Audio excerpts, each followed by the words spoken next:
right, so good afternoon, good morning, good evening, depending on where you are joining in from. This is Kaurunesh Prasad. I'm from Change It All. And with me, we have a lovely panel. We have Julia Smith. She's joining us from UK. We have Sanjay Muthal. He's joining us from Mumbai in India. And we have Shivangi Kaul. She's joining us from Singapore. And I'm also based in Singapore. First of all, thank you for joining this webinar. Great opportunity to come together and talk about a very important topic, which is about how do we make sure that we are able to carve out the next chapter in our careers. At this point of time, we are all in a situation which is like a crossroad. Many of us are going through a phase where we don't know how the career will look like few months from now. We also are worried about our organizations, whether they will be able to sustain in the longer run or not. What it does is that it puts a lot of pressure on all of us about how do we manage, how do we function, what happens if people are not able to work through their career plan, their career agenda, and be able to actually manage their career going forward. So what we did was we put a panel together. We have Shivangi and Julia and Sanjay, three very seasoned people who are working in the area of talent, HR, and of course the careers. And I thought it would be a good opportunity to talk about this topic and understand that how does this work? How do people actually manage their career?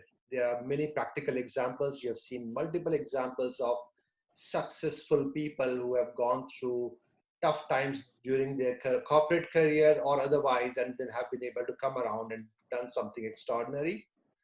We also have people like Julia who have been watching a lot of careers grow within the organization, working with a lot of talent, working on talent development, working on training and development area as well. And I thought it's a great opportunity to think about how do we manage this whole thing together. And then, of course, we have Shivangi, who is a doctorate in organization psychology. She has been doing a lot of research, and this is a great opportunity to make sure that we are able to talk about the entire topic properly together as a team. So first of all, to start with, I will want all of you to introduce, starting from Julia and then Shivangi and then Sanjay.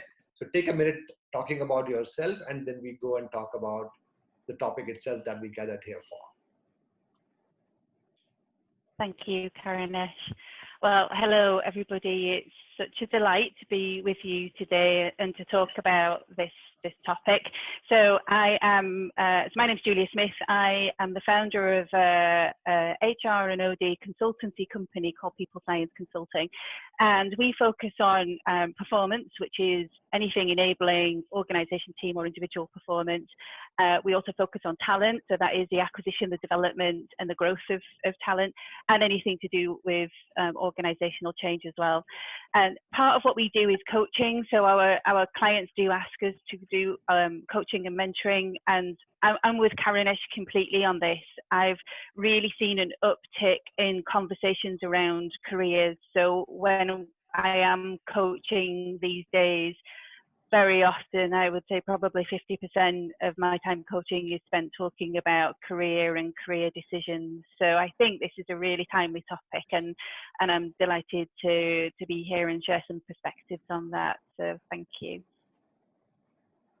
Thank you. Shivangi. So, hi everyone. I'm Shivangi Kaul, and I'm working with Change It All as Senior Organization and Career Psychologist. So Change It All is a change management company which provides consulting services in the area of change management. We also support skill development in the area of change and transformation through Change It All Academy. And we also have a service called as Career Curation Services. Through Career Curators, we support professionals by providing them coaching and helping them with career transition. We also work with corporates for providing career support for outgoing employees. We also work with students to support transition from university to work. Change It All also has two sister firms, that is Bridge It All, which connects talented freelancers to organizations, and Cloud HR, which is an HR tech company. So that was about Change It All. I have a little about me. I've always been fascinated with human behavior and therefore studied psychology and seized every opportunity to apply my knowledge of human behavior throughout my career in HR. And I like what Steve Jobs said once when he was asked to leave Apple. The heaviness of being successful was replaced by the lightness of being a beginner again. Less sure about everything, it freed me to enter one of the most creative periods of my life. So today I would like to share my perspective with you on how your thoughts can act as a powerful trigger to shape and build your career. So thank you. Very nice. Sanjay. Hi, good afternoon from India.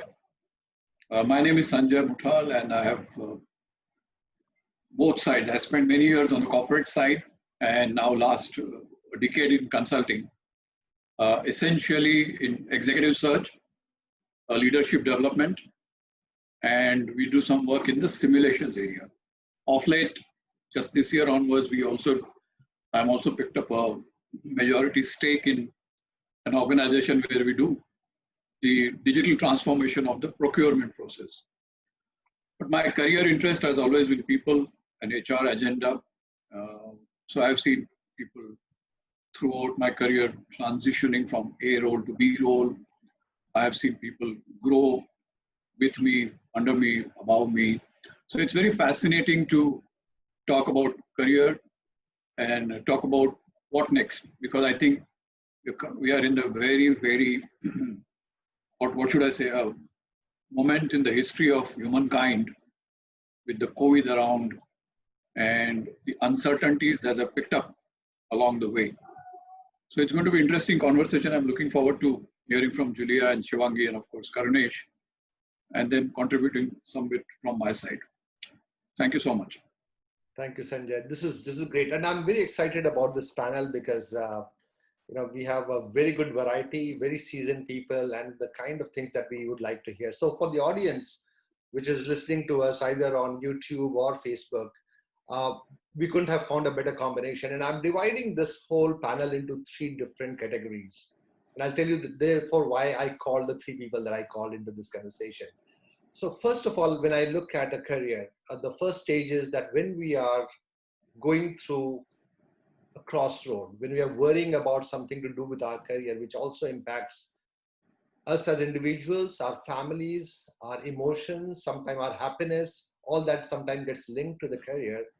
There is a very big emotional activity happening inside our mind, and that can be handled very well. Sometimes it may not be handled very well. So that's the first part.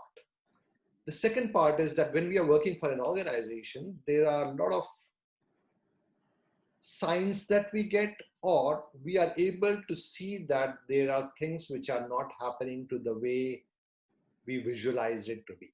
So we were looking for a promotion, it did not happen. We were looking for some different kind of career growth opportunities which did not come our way. Or you can see from the colleagues and the manager and the other people that maybe you are not the one, as I call it, and something is not going right there. So that's the second phase.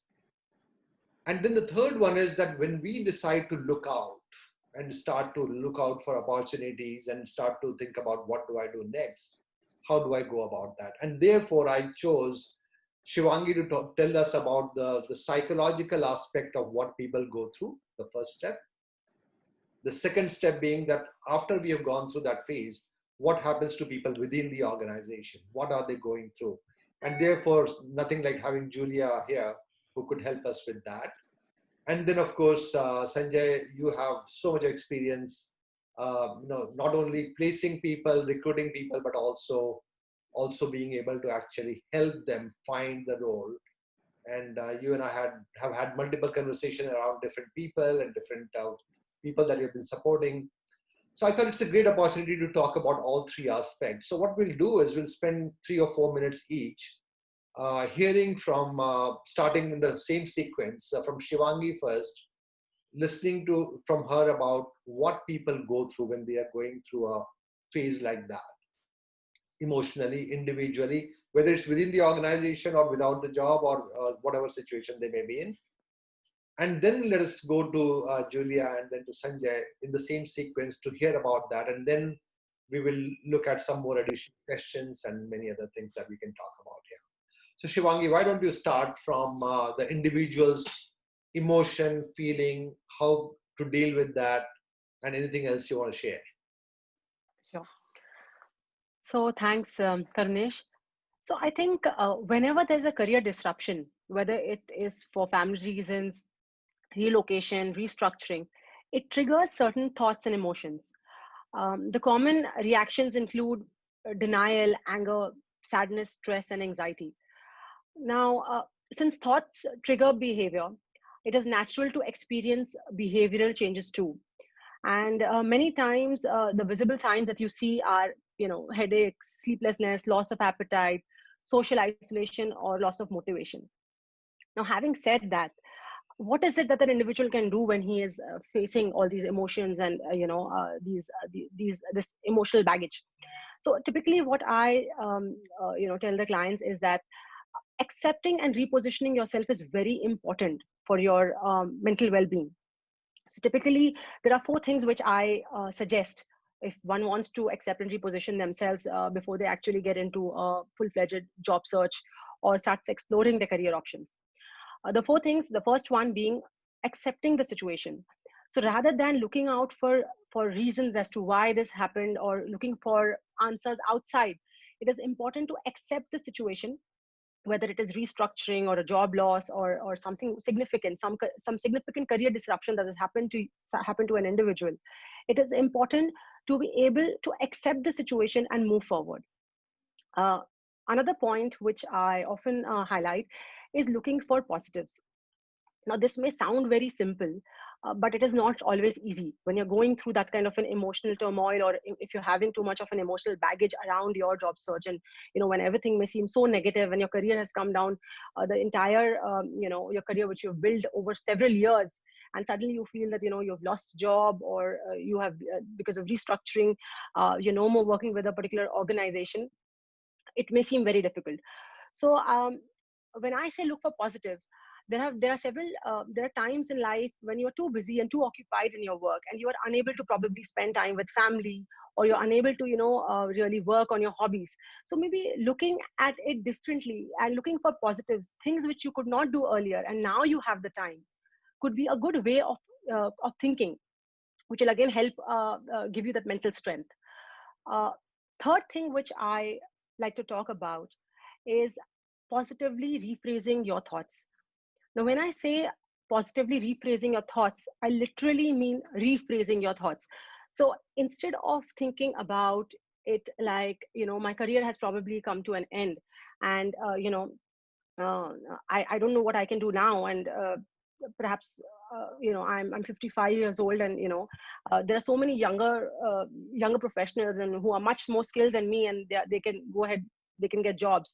Rather than that, looking at it, or phrasing it in your mind positively, saying, perhaps, yes, I know it's been a very bad month for me, a bad day for me, a bad month for me, and I'm sure that despite things don't seem to be going that well now, I'm sure that with my kind of skills and experience that I have built up, I'm sure something good will come along. So rephrasing your thoughts is another important aspect. And fourth thing, which I feel is quite important, is working towards finding a solution. Now, many times we get so bogged down with the problem itself or the circumstances itself, that we are focusing too much on the condition and the situation, rather than now trying to move ahead. So when you do the first 3 points, when you accept the situation, when you look for positives, you try to rephrase your thoughts, you are now more positively inclined, and you're ready to now look forward and look for finding a solution.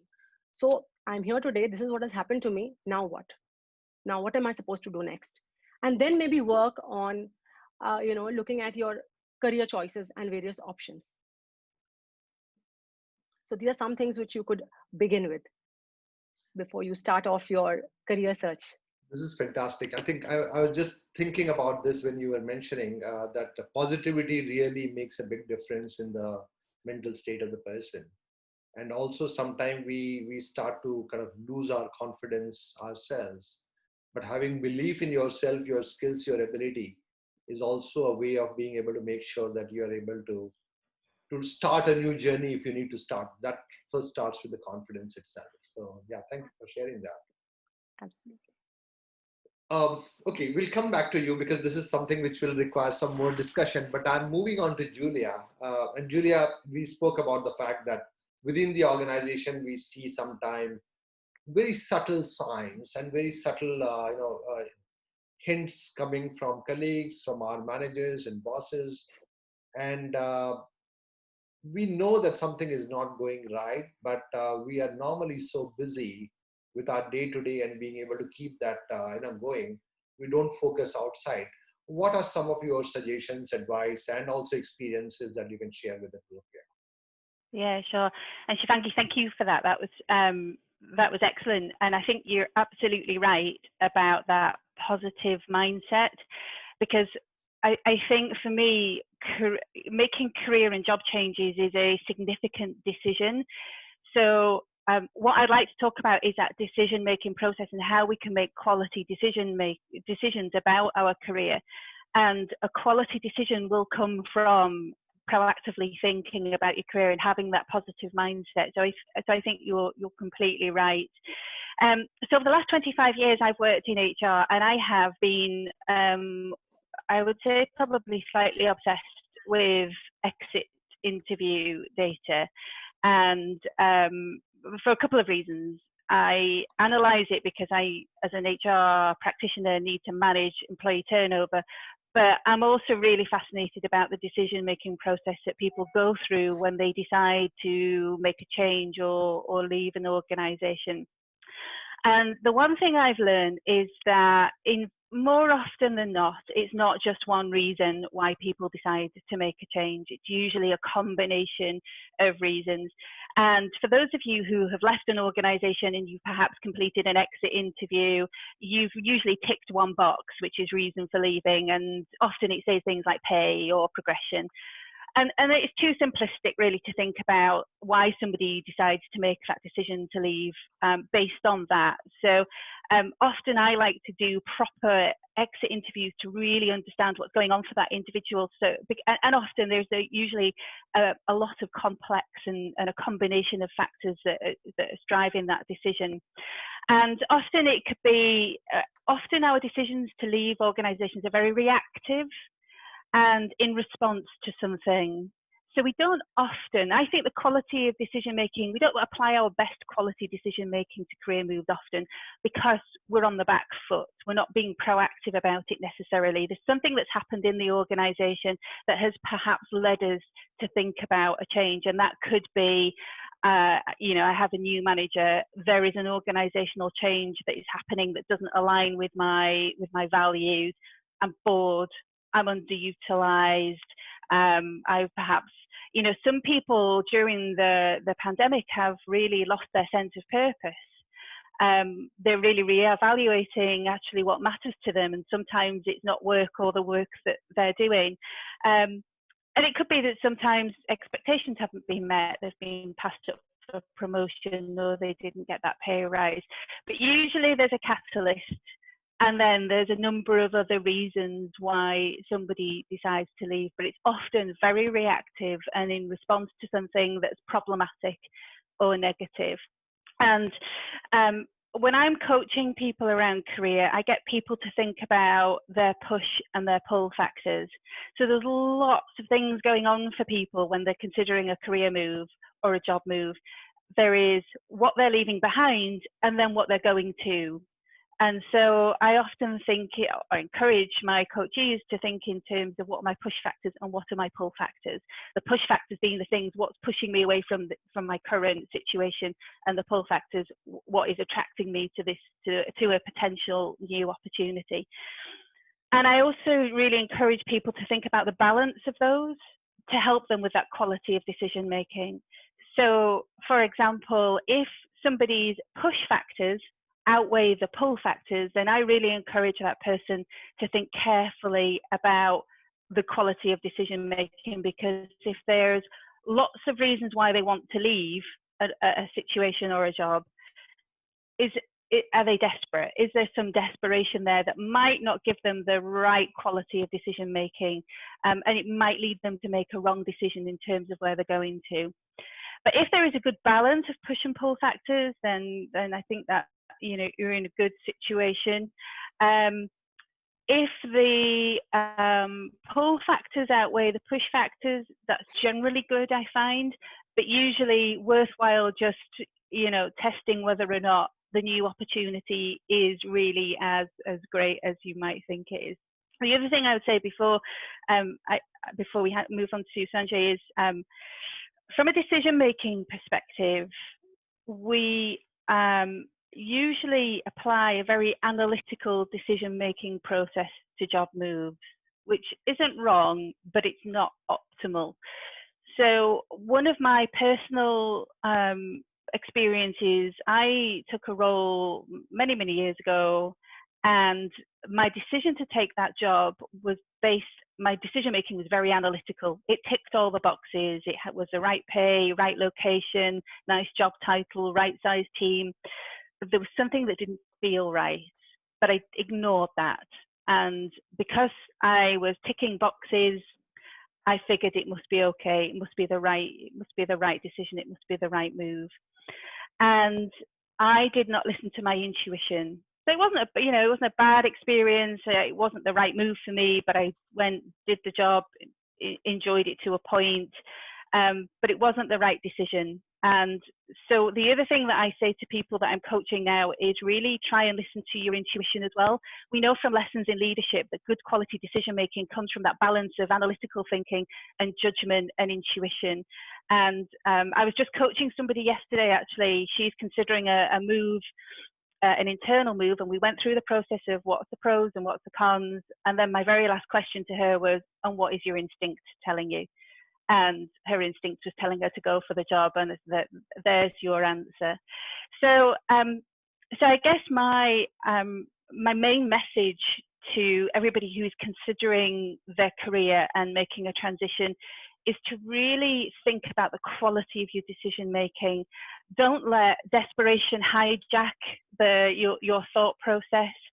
And if you can, be really proactive about your career management, rather than waiting for something negative to happen to be a catalyst for you to make a change. Even consider doing a once or twice a year review, proactively, a review of where you are in your career. Does your organization still fulfill you? Does your job still fulfill you? Do you still have a sense of purpose? Are you fully utilized? I think it's a really healthy practice to really be proactive in your decision making when it comes to such an important thing as your career. Hope that helps. Very good. Thank you so much. This is great, and I think it's really about how people kind of look at the big picture of their career and how to pull all the pieces together of decision making as well as skill development, just to make sure that they are able to move forward. Great. No, thank you very much, Julia. Sanjay, so let's move to the next phase now. Now the person has decided to move on, and I know that for years, when I say years, I mean years, people have been coming to you in such situations. So what advice do you normally give to them? And I want two specific questions to be answered from your end, Sanjay. One is when people come to you saying, okay, I want to change a job. So that's one phase. And there are also people who come to you saying that, Sanjay, you have formed 3, 4, 5 companies and then sold them and moved to the next one. You are a serial entrepreneur. That's what we call you in our network. How do you do that, and how can I do the same thing? I'm sure people ask you this question. What's your advice there? Thank you, Kaurunesh, and I must thank both the ladies for setting such a beautiful context. But I want to put a framework before I go there. We're talking about career. And what is career? When I started my career 3 decades ago, a little over that, it had a different connotation. And the career has a completely different connotation now.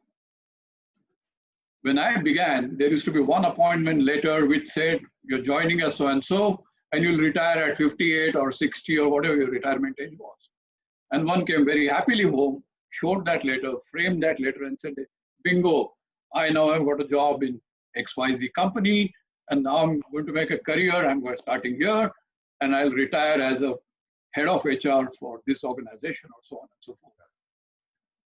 Fantastic horizon, 30 years, 35 years horizon. We started looking at careers as the opportunities came by, and especially in Indian context, 92, 93, when market economy was adopted, I thought we had a mixed economy.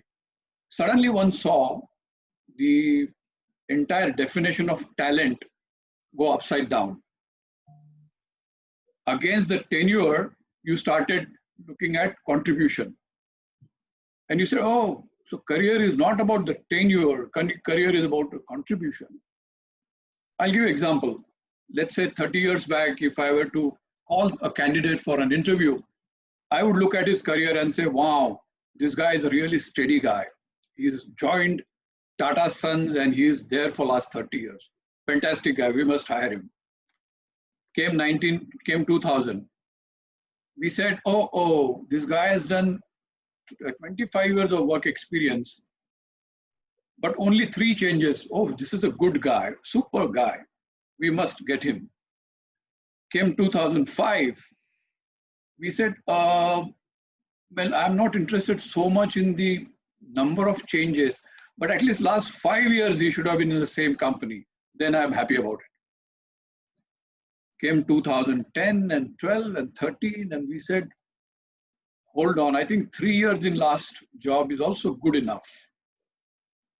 And now, nobody's talking about tenures.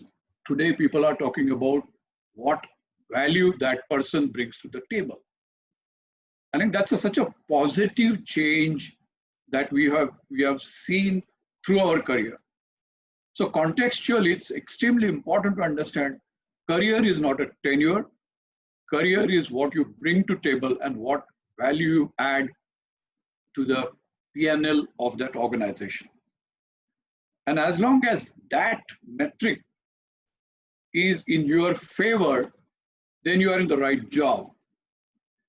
And that metric starts getting disturbed, that's the time to take a proactive call in looking at horizon around you as to whether you're in the right job or wrong job, right job in the wrong company, or you are not enjoying job and the organization is still doing well, something like that. So now coming to today's time, and I fondly calling this time in the history people will remember as AC and BC, before Corona and after Corona.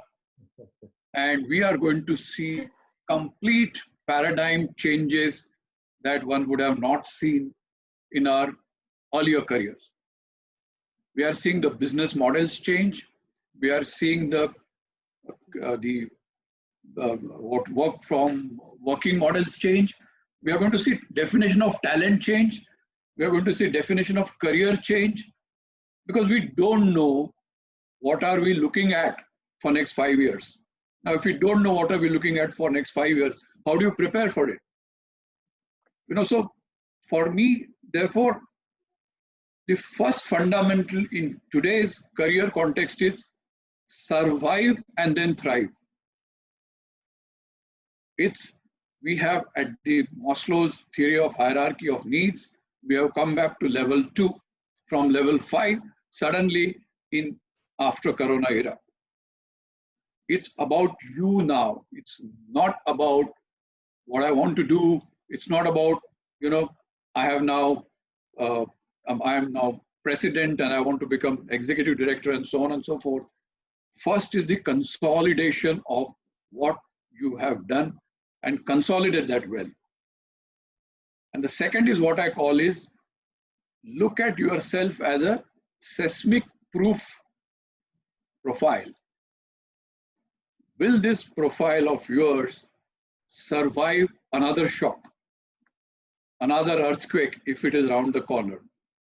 Now, these are the 2 parameters around which if one looks at career in today's context, that person will get lots of pointers around what he or she should do. To your specific questions on the two sides, one is on the entrepreneurial side, and the other one is, you said, on people seeking career changes. I think first and foremost, you have to find out your why. For all of us, that why is completely different. And as Julia said, sometimes you are not enjoying, sometimes your company is not enjoying you, sometimes there's lots of stress, the work is giving you, sometimes you're looking for flexibility and it is not giving you that. The family demands are not being met. So identify why, because that why leads you to where. And most of the time, a lot of people come to me with cobwebs of thoughts.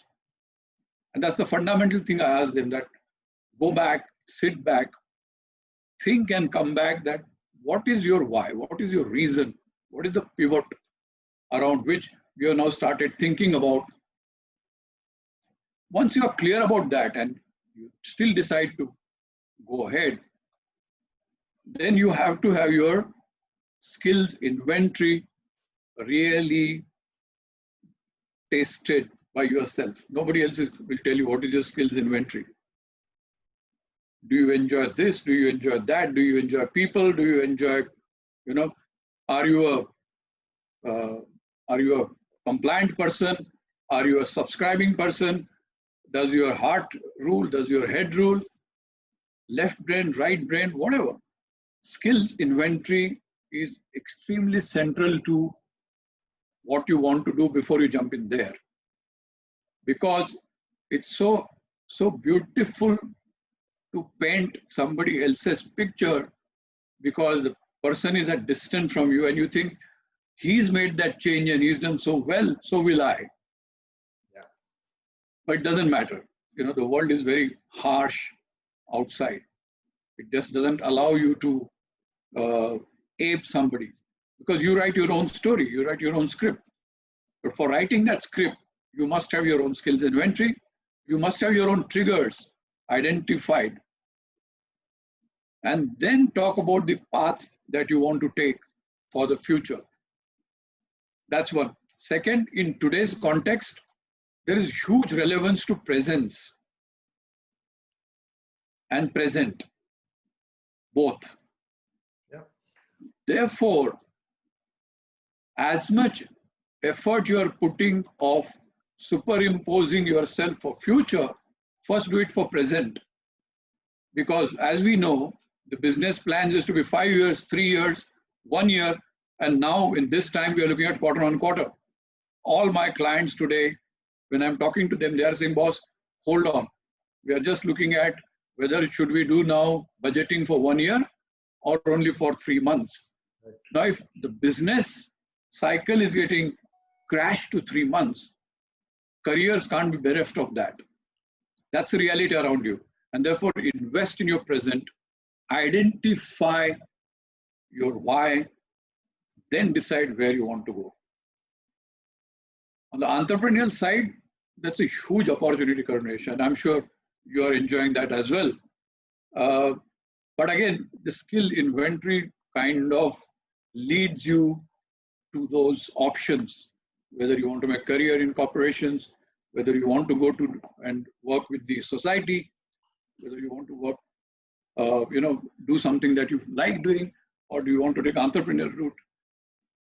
World is out there, open there, but when you go entrepreneurial route, you have to find out unmet customer needs and be very niche in that area. The world does not encourage Me Too's today. All Me Too's have, are biting the dust today. They may be surviving, but just surviving.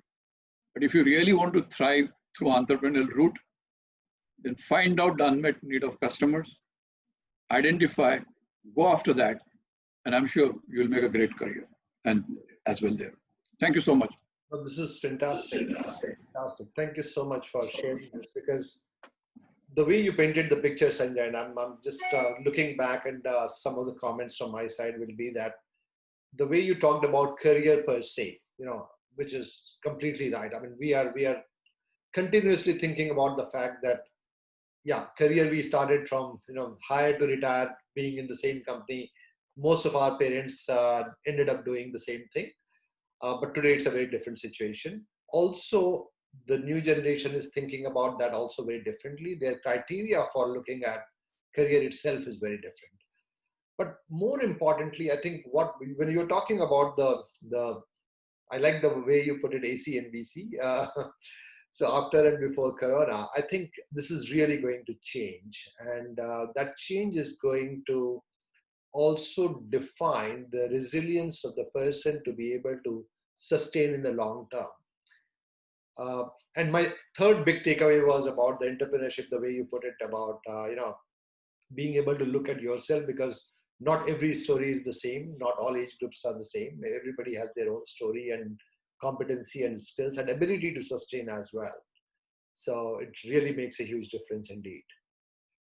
Perfect. No, thank you so much. Can I add one more point, Kaurunesh? And this is just being, I'm just came to my mind.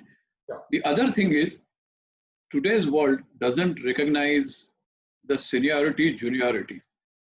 Absolutely. So if somebody is confused at 60 and he wants to make a career, he can still make a career. And somebody is at 25 and wants to go entrepreneur, can still go the entrepreneur. So the cliches around seniority, pot bellies, bald heads have all disappeared. It's about you, value you bring to the table is what today world recognizes. And that's the beauty of today's world. Sorry about this, but that's a great point, because that's what I see, a lot of what I call entitlement around this fact, that because in India, all the more, when we talk about the batch, if you are from 90 batch and somebody is 93 batch, how can I work for him? That's even more prevalent. But otherwise also, I think in terms of when you start your journey, whether it's good time to do entrepreneurship or not, whether you are okay to head a function at that young age or not, all those cliches are completely gone. Absolutely. Okay, I think Sanjay came out with some fantastic points. So instead of stealing the thunder, I would let Julia and Shivangi also react to that first, and then we go on to talk about some of the questions that I want to pose against some of these topics and how we do. So Julia, why don't you tell me what is your thoughts on some of the things that we discussed so far? Well, I put in the chat, career is about contribution. I absolutely love that. And I'll use that, Sanjay, if that's okay, if I can have your permission to use that. I think that's absolutely brilliant. But you talked about why, and I think that's probably more important than ever right now. I have talked to a lot of people who their sense of purpose has changed incredibly. So if you think about those people who are working in the supermarkets, filling shelves, serving customers, this pandemic has shone a spotlight on the impact that those people can have. And they've got a sense of purpose now that possibly they didn't see or appreciate before. And then you compare that with a marketing executive whose campaign is rendered irrelevant because the pandemic has made it so. So what's their sense of purpose, and how do we help them rediscover their sense of purpose? So why, for me, is going to be at the forefront of decision making. Before, when we thought about career, we thought about, in 5 years' time, I want to be doing this, and I want to have this job title, and ideally I would have this work-life balance. And I think career decisions now are going to be much more fundamental. I think we are going to be much more introspective around what matters to us, the impact that we can make, and what is our personal North Star. Lots of organizations have developed organizational purpose, but I think it's going to become very deeply personal. And I think really deserves a huge amount of thought and consideration when we're doing that why bit of your 3 steps, Sanjay. So that really made me think how important that's going to be. Thank you. Great, great. Thank you, Julia. Shivangi, any reactions from your end? So yes, I think in line with what Sanjay and Julia spoke, uh, to me, knowing your options is extremely important. And when I say knowing your options, I mean that, just restricting to a particular job or a role which you've been doing all your life beyond that. So it could be, it could be a new career option, something very different which you've been doing from what you've been doing now. Something like, a sales head now looking at maybe could look at photography or coaching or something which you've been passionate about.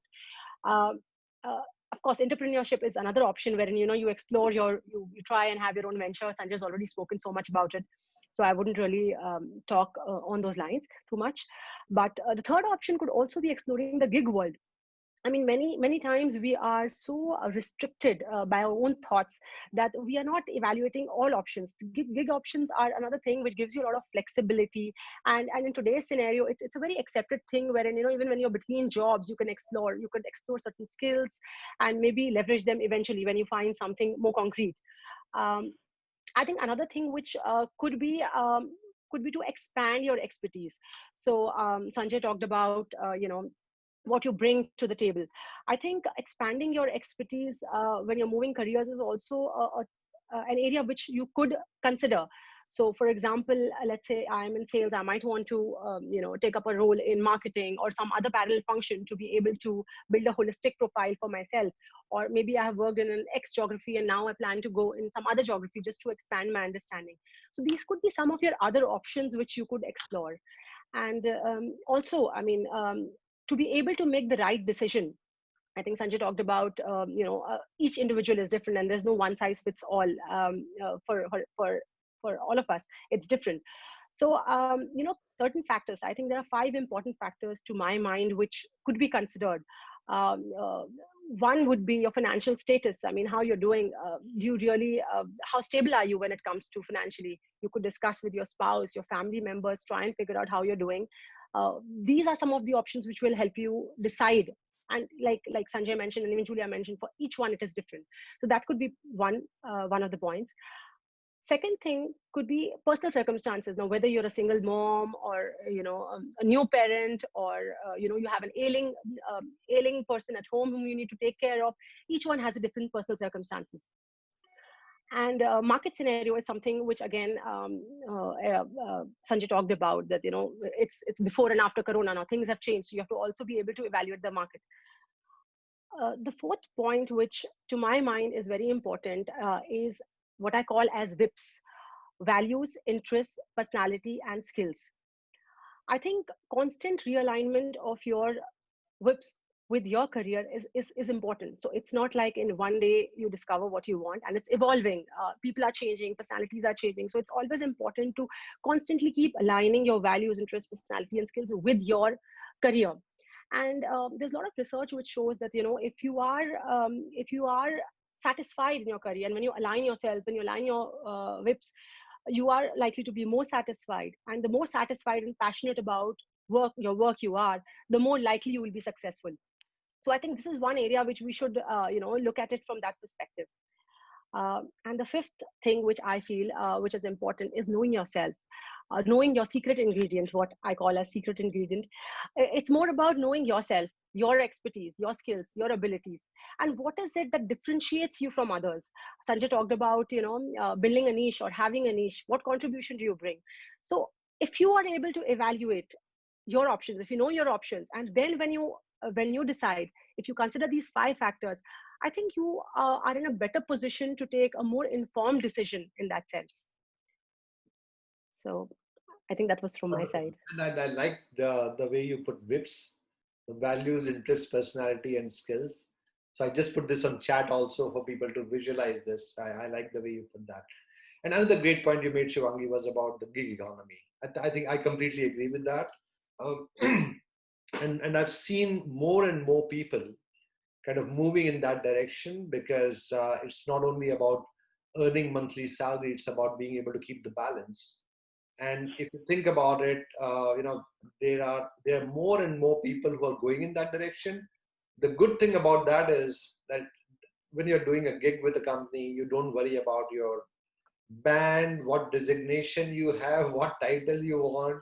Yes. If you like the role or the challenge, you will do that for whatever rate you want to do. If you don't like it, you will not do it. Just So go it for it. makes you your own boss in a very different way. And I'm finding more and more specialists who are actually going in that direction.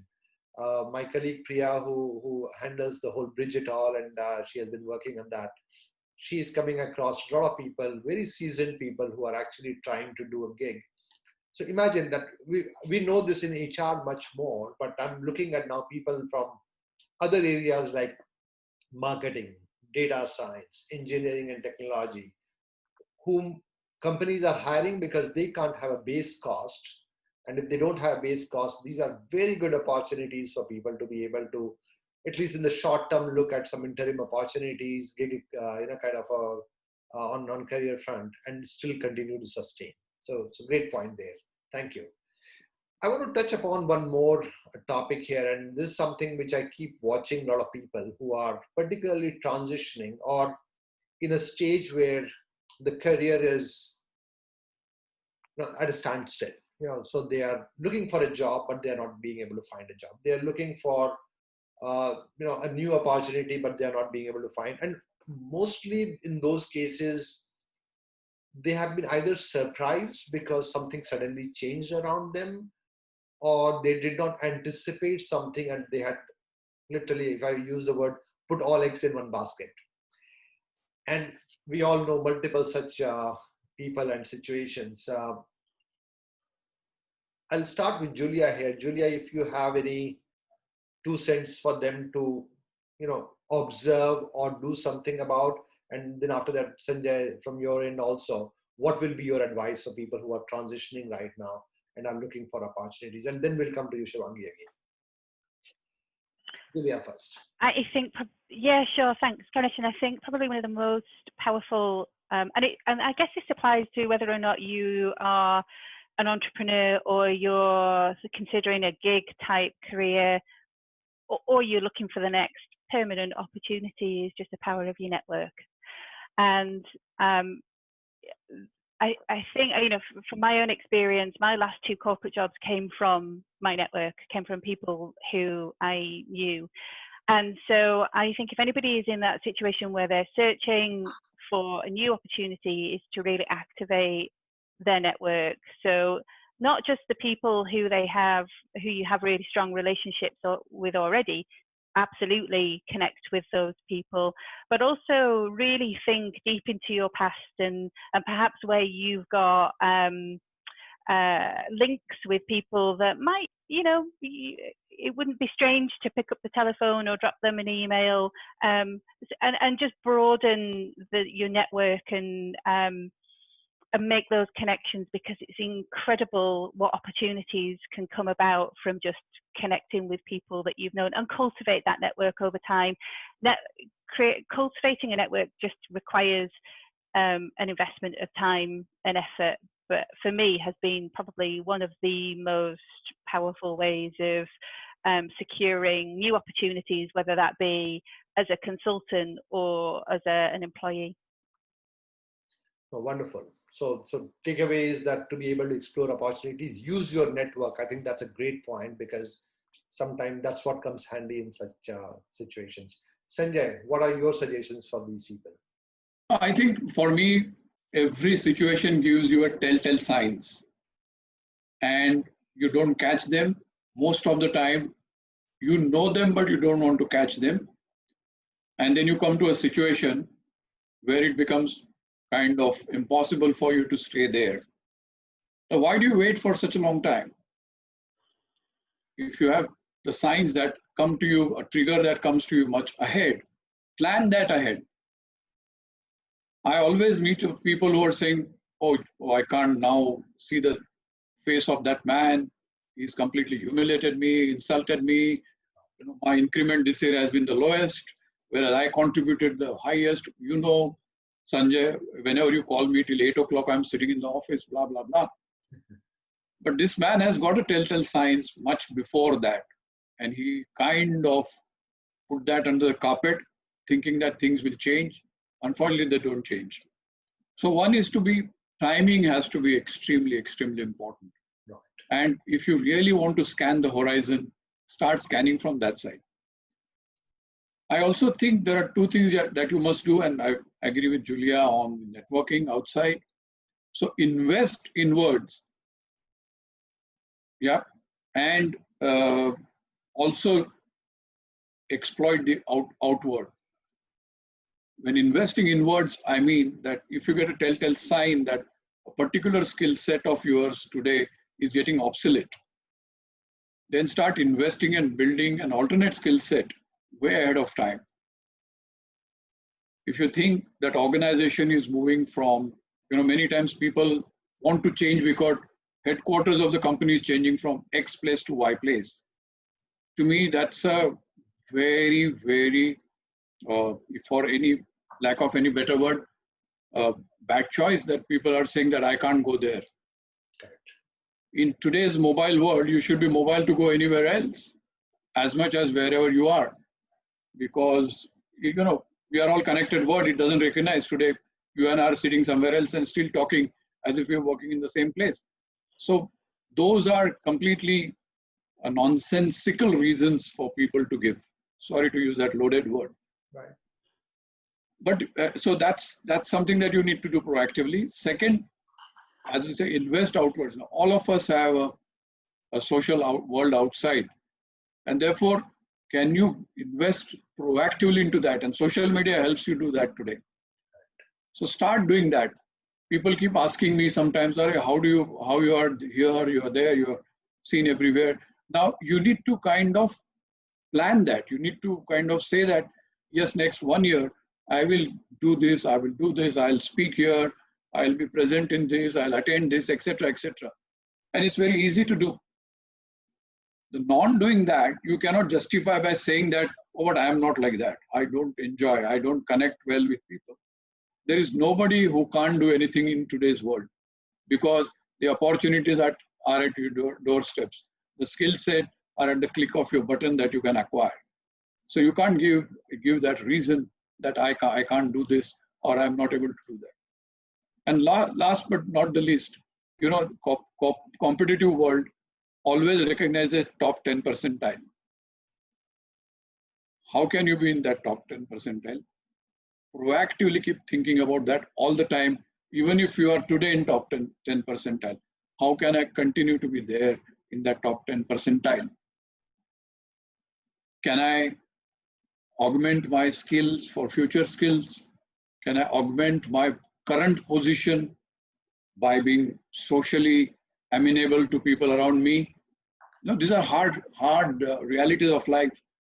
Can I invest in my presence, executive presence, that it gives me a mileage long term?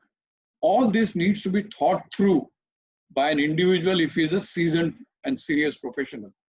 And I think these are some of the things that if we do well, and the most important thing, again, Julia talked about, and I think Shivangi also talked about, is today have opportunity of using sounding boards. You can use coach, you can have mentors, keep talking to them. And there are so many people who want to give you much more than you seek. Seek from them. So one line is be proactive as far as your career is concerned and don't be reactive. Thank you. Thank you, Sanjay. Very good, insights, very good thoughts here. And we didn't even realize that we are, almost just 4 minutes. But since we started 2 or 3 minutes late, I'll take the liberty of keeping the panel here for 3 minutes extra. Shivangi, back to you. And I want to ask a very specific question in light of what we are discussing here. There are a lot of people who need to make a shift at an age where they are not most comfortable making that shift. So, for example, learning a new skill. And you talked about a very good example saying that, can you take a photography, for example? Can you make something which is your passion into your profession? Can you make a complete career switch from what you were doing before? So even if it is not that drastic, I'm talking to people for example, marketing or sales people who are saying, because of the digital marketing now, my job is not going to exist because most of the work is happening like that. Or somebody who was doing a lot of work managing factories are saying that many other things are happening. So the dashboard data is available. So the roles which used to be very, very unique earlier are no more existing. What would you suggest for people who are going through that stage? How to use your emotions to be able to get ready for starting afresh again? Any thoughts on that? So I think taking cue from what Sanjay mentioned, timing is very important. I mean, if you are able to sense that, and more often than not, you get an idea that probably your skill is going to become obsolete and down the line in the next few years. So you do get a sense when you're a working professional, you do have an idea how the world is evolving and how circumstances and market scenarios are changing. I think it is very important to time yourself and get prepared. Having said that, it is also important, again, I would go back to the thoughts, and it is also important to be able to rephrase and rethink about how you want to position yourself. So rather than thinking of it like, is it too late to probably learn a new skill? Uh, the answer is a clear no, that there is no age. It is how you think. Or is it really late? I'm 45 or I'm 50. Is it too late to start a venture? Probably no. Research shows that there are a lot of in fact successful entrepreneurs are the ones most of the times who are in their 40s, 50s, and even 60s for that matter. So it is just your thought which is acting as an inhibitor. And I would again re-emphasize that uh, thinking and restructuring your thoughts and rephrasing your thoughts can really help you get out of any adverse career circumstances or any situation which you feel is a bottleneck at this given point in time, whether COVID or no COVID. It's your how you think. And I think that is the most powerful indicator. We often think that events that happen to us that cause our feelings and behavior, but in reality it is our thoughts about the events that drive how we feel and what we do. Very well. So that is how one has to look at it, I feel. Fantastic. Thank you so much. A very good insight, Shivangi. Thank you. Uh, we are almost on time now. What I would like to request is, I have a lot of takeaways from this session, of course. I mean, I could literally write a book now capturing all the thoughts, but glad that I'm recording this. Also, just for the panel to know, a lot of our friends who wanted to join for some reason have not been able to join because there was some technical problem. But the good news is that we have recorded the whole thing and we'll be sending them the link to be able to listen to the entire conversation. But it'll be good for us to give our takeaways from this session. Uh, I'll tell you what I took away from this session. I think first of all, my takeaway was the first part being our mindset itself. Remaining positive, thinking positively about it, not giving up makes us much more stronger. So that's the first thing I took away from Shivangi. The second part, when Julia, you were talking about the whole thing of within the organization, the signs we see, the way we use our colleagues and our bosses and our other signals to capture that and work on that proactively. I think that was a very important takeaway for me. Uh, Mention of the entire concept of career, Sanjay. I think that was really a good takeaway for me also, that we need to look at that differently. It is different today, and things will also get very, very different tomorrow. So we certainly need to prepare for that. And then some of those tips and tricks that you shared about how to use your network, how to think about being able to use your time better. And again, I mean, there are multiple great examples, including you, Sanjay, how you have used your network, the social media, and the power of social media to use the knowledge and spread that knowledge sharing. And I know that you have been very selfless while you are working with so many people. It's always your first step is that I need to help this person, and I know that those helps are always reciprocated. So I really like that about you individually also, that you have always come forward saying I need to help Thank someone. you. Thank you, Kaurunesh. And then all this put together, I think those who are transitioning, the ability to be able to use new skills are very important. So those were some of my takeaways, but let us do the same thing. So Julia, why don't I hear from you in 30 seconds, your takeaways, and the same 30 seconds each from Sanjay and Shivangi, please. Julia. Yeah, I mean, so I think all three of us have talked about proactivity. So getting on the front foot and thinking proactively about your career. So doing that once or twice a year, really thinking about, is my job, is my organisation giving me the fulfilment and what I need. I would also just say invest time in the quality decision making, and you know, with the right positive mindset, which I think pretty much everybody has said. And the final thing I would say is just trust your intuition. If something feels right from a career move perspective, or if it feels wrong, use that. Don't overthink it. Don't lean on analytical thinking. Trust your intuition. Thank you. Thank you. Sanjay. Yeah, I think for me, important takeaways, as it were, is how do I say? Be in control of yourself. Don't outsource that to anybody. Most of the time, we try to outsource that to somebody and then we fall into a problem. Don't do that, because you understand where it is pinching you. And therefore, before that pinching starts, be proactive. I think in the managerial and leadership ladder, being proactive has a super value. Apart from, of course, given that you need to be competitive, you need to do other things well, but being proactive always, for me, gets the biggest tick mark when the career progression happens. So just be proactive, understand the telltale signs, and act in advance would be my takeaway from the session today. Fantastic. Thank you, Kaurunesh. Shivangi. So for me, I think some points which I think almost all three of us have touched upon. Important to accept and reposition yourself. Know your options, all your options. Choose the right option, consider all the factors which may be unique to you. So you take charge, like Sanjay mentioned, take charge. You are the boss. Know yourself, so know your secret ingredient. What is it that you bring to, what is it that you can, how is it that you can contribute, or what value can you bring on table? Network and seek support, and be timely and proactive. I think these are some of the takeaways that I would have. Thank you so much. This is such a great say. I wish we could discuss more. I'm sure our audience will be looking for many more nuggets from here, but maybe we'll touch upon that some other time. But thank you very much. Great panel. Thank you, Sanjay. Thank you, Julia. Thank you, Shivangi. Great discussion. And I look forward to many more such conversations to be able to help people here.